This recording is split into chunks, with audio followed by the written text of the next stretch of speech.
This is the 217 Recovery Podcast with Corey Winfield. You know, when people reach out and ask for help and it's something as simple as, hey, shipping her a box of tampons. The one thing about this girl is she's never asked me for anything. She may have hinted about tampons. 29th of September, 2020. My name is Corey Winfield, and this is the 217 Recovery Podcast. Special guest in the studio with me today, is not Marnie Liston. It is Eric Omron. Is that how you say your last name? Yeah, Omron, you said it right. Nice. Now, Eric, have you ever had a woman not ask you anything, but you shipped her tampons? No. Never had that happen before. Where'd that come from? My buddy Dustin, we were, when I was living in a sober living house, and he wanted to go help this girl out. And Dustin had maybe $4 to his name. And he's like, man, she's reaching out. She really needs help. She needs things. And I was like, Dustin, you need things. You need to pay the rent, like, what are you doing? He's like, but she really needs help. And so it's like, okay, well, here's what we're going to do. We'll help you out. I'll take you up there to Walmart and you can buy some tampons. But here's the deal. We're going to make you a cape that says Captain Save-A-Ho. And you have to wear it while you buy the tampons. And it had, 217 all over it. It's at our website. And then I had a picture of a captain in this orange cape. Now, I have had a girl ask me to go buy them, and I had to ask for help because it's like a wall. You know what I mean? And then, of course, when I get up there, there's no price on it. I need a price check for it. And I'm just like, just here, here's $100. I got to go.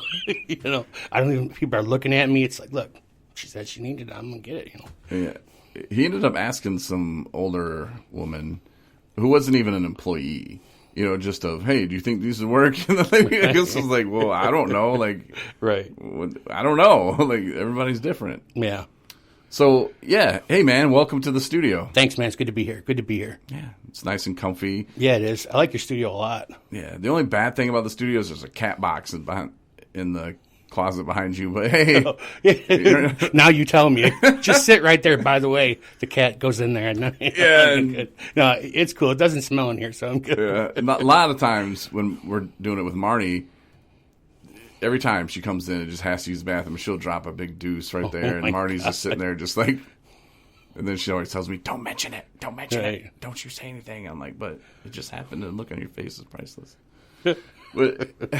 So, Eric, why don't you tell, you told me a little bit about yourself. Yeah. But why don't you talk about who you are, where you came from, and what you do in recovery today? Sure. So, my name is Eric Omron. I'm originally from Southwest Detroit. I moved up here because, let me start with my addiction. In 2005, I was on parole because I sold 2 ounces of cocaine to an undercover cop. And per my parole, I had to get a job. I found myself at this steel mill, and one day I turned around and I sliced my hand open from my knuckle to the middle of my palm. And they gave me 7 stitches, and then they gave me 60 Vicodin 750s. And that was my first real time taking them. And what I had found was the first month, I felt great. It didn't just take away the physical pain, but the mental pain as well. So I called the doctor next month. I'm like, hey, man, my hand's hurting again. Can you help me out? And he goes, yeah. He refilled the script right off the bat, didn't call me in or anything. After the second month, I could say that my body was dependent on it because when I didn't take it, I'd feel sick. I was engaged at the time, and I had protected her from everything except that. I was the one that gave her her first pill. And, of course, she liked it. And I think she more liked it because I was doing it. And then I remember one day I came home, and she was so excited. I can't wait to tell you. I can't wait to tell you. I'm like, what's up? She goes, I got my own script. And I knew right then, I'm like, oh, my God, did you really just say that? But at that time, I just wanted to use, so I figured 2 scripts in the house, Fast forward about 6 months, and I was seeing 4 different doctors, getting 4 different scripts of 120 each. She was seeing a couple different doctors getting the same amount. And total, we had gotten about 720 pills a month, and we still ran out. Damn. I was taking about 36 a day. I would take them in sets of 3, you know. It started pretty simple. We're like, you take 3, and then, how about we take 4? And then, we're going to watch a movie. Let's take a couple more. And, it just became kind of like our routine. You know what I mean? We'd hang out at night. We'd, pop some pills and do our thing. And it worked out good for a while until we both started experiencing withdrawals. And the way that I withdrew was a little bit different than her because she would feel it right away, where the next day I wouldn't really feel much. But on the second day, emotionally, it would just wreck me. And then came the physical withdrawals, It was definitely something that I wanted to fix, but the only way I could fix it at the time was taking pills. So we were on that route for a long time. We actually moved to northern Michigan to try and get away from it. But that just wasn't possible. Like, at that point, I could look at someone and be like, yeah, that's my guy. You know what I mean? Because, when you're in it for so long, you can tell by looking in someone's eyes if they're pinned, if they're dilated, you kind of know what they're on, And in 2015, she left for Thanksgiving, and she called me Thanksgiving night and says, my parents think I can do better than you. They're going to get me a car and get me an apartment because you do drugs. So, and I heard it because I guess I was on speakerphone, and I had said, well, what about you? And she goes, well, I've been taking care of you. I go, no. I says, don't you do drugs too? And she goes, yeah, like I said, you do drugs. So I kind of saw what was happening, She came back that Friday and picked up her stuff, and she bolted. She was gone. I don't blame her. I was I was nobody's son, nobody's friend. I mean, I would take everything you had before I gave you anything, And I'm glad that she left because it wasn't just the best thing for her, but it literally was the best thing for me because her and her family, I just didn't vibe with them at certain points. They would say one thing and do something else. But that was her family. I was part of the family, but she was family, and there's a big difference there. Mm-hmm. You know what I mean? So I remember that Christmas was probably the hardest day of my life because I found myself on the floor hugging my dog, literally in fetal position, just crying, that hard, gut-wrenching cry, and just begging God to, show yourself. Why am I going through this? What have you done to me? Why did you do this to me? And, of course, nothing happened. There was no and he comes barreling in, there's nothing like that. Then at the end of that month, at the end of January, my mom calls me over to her house, and she gives me $100, and she says, you bring chaos to my life, and I deserve to be happy too. Here's $100. Don't call me no more, and don't come over. And I remember this very clearly, just this anger that just brewed because, she had known that my wife had left, and I was like, you don't even care, you don't, and the vile spit that I spewed at this woman who just wanted to be happy with her life. I've only said this one other time out loud, and I used to break in my mom's house and steal her pain pills. And I would deny it. No, it wasn't me. No, it wasn't me. I didn't know that she had recorded me. And she never told me until we had sat down when I came back from Arizona, and she showed me the video. And I asked her, why did you save this video? And she goes, because I knew one day you would ask me.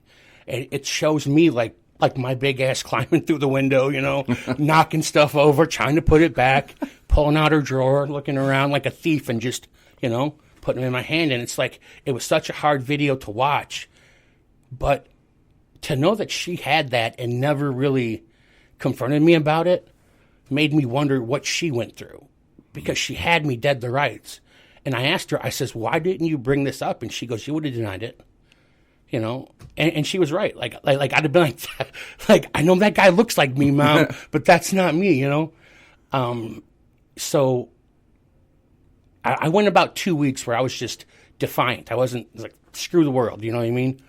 And then I started to look at it like, there's nobody answering their phone. Like, if I die, who's going to find me? Like, no one comes over. You know, it's just me and my dog. So I saw, I don't know if you remember these commercials or not, you know, there's a guy in a doctor suit. Do you know someone that uses drugs? Yeah. Or, you know, and like, I was like, I'm just going to call the number, you know? So I called the number, and it was an intake coordinator. She transfers me to NIMSES in Gaylord. And it was a Saturday, and I had gotten one of the people that was dispensing, you know, the methadone, and she had said, you got to come in on Monday. We can't do anything for you. And I go, what am I supposed to do? And she goes, you do what you have to do to get here on Monday. And I was like, okay, you know, left it pretty open, but I get it, you know. And I went in on Monday, and I remember walking in, and there was a lot of people. And at that time, like, I wasn't vibing with anybody, you know. So I sat in the corner, kind of just, you know, checking people out or whatever. They called me back, and they did the intake, and then I saw the doctor. And I had been put on methadone, 60 milligrams, or 60 milliliters, or whatever you want to call it. That made me sleep through an entire month. It was strong. It was strong. I remember, like, I'd be talking to somebody on the phone, and then I'd wake up and like my phone's on the ground and I'm drooling on myself, like, straight up. So I went back to the doctor and I said, hey man, I go, this is just way too strong. I can't function like this. So he lowered my dose to, like, I think it was like 40 or 45 or something like that. And that was where I really started to find my sweet spot. And what I mean by that is now I could show up for my counseling sessions and pull out of it what I was supposed to get out of it. You know what I mean? And there were some counseling sessions, bro, where I dreaded going there, and I would leave just like in tears. Just like some of the things that I had to revisit about my past were just like things that I didn't even remember right off the bat. But as we talked about it, things started to happen in my mind, you know? And I had followed that process for a while. And then I had gotten a recovery coach. He lived in Atlanta, probably the best choice I had ever made besides going to recovery.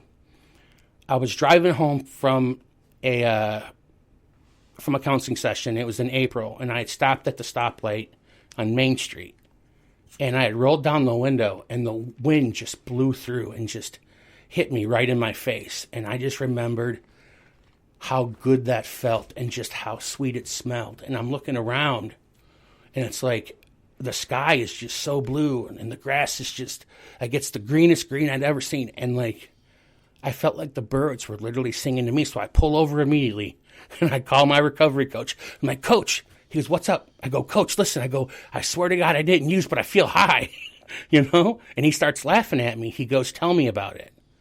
So I told him about it. And he was like, dude, that's your dopamine's firing again. That's what you were covering up, being an addict. And I remember just like how lucky I felt, but also how bad I felt at the same time. Like I was looking at the world, felt like through brand new eyes. And he goes, do yourself a favor and just go to the park and enjoy it. He goes, these don't happen that often. And telling this story, I literally get goosebumps because I went to the park and I laid on the park bench, and people probably thought I was nuts because I was just looking up at the sky, just talking away, you know? I mean, and like, but like the feeling that I had though was it didn't matter. Like, I made my peace with God on a park bench in Atlanta, Michigan, and I was talking to him, and I was just like,